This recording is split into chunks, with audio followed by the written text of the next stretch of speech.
তেলিপাড়া থেকে রতনপুরের দিকে এনো গাইবান্ধার মধ্যে, তাও কোনো গরম কমছে না। কে ফোন দিল রে?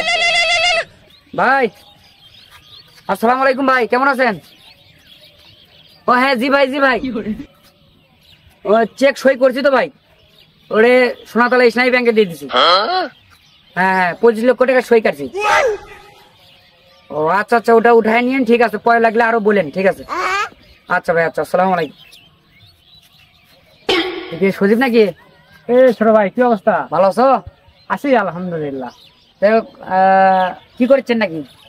করি না বাবা, দিনকাল আর আগের মতো যায় না। হ্যাঁ। তোমার মতো নয়, তুমি তো সেলিব্রিটি মানুষ, দিনকাল তোমার অনেক ভালোই যাচ্ছে।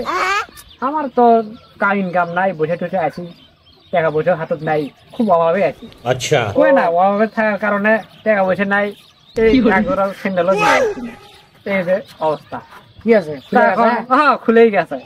তা এখন এই অভাবের মধ্যেই 100 টাকা এমবি কিনছি আজকে হ্যাঁ। চ্যাংরা, তোমার এমবি আগে জুতো জোড়া কিনলে 100 টাকা দিয়ে, তাই তো এইদিকে ওইদিকে যাওয়ার পেলেন। ঠিক আছে আজকে এমবি কিনলে তুই যেমন কথা কইছো ছোট ভাই, এই জুতো ব্যাগর 2 দিন খালি পায়ে বাজার যাওয়ার পাবো। আচ্ছা এমবি ব্যবহার করে 2 দিন ঘুমো পারে পাবো।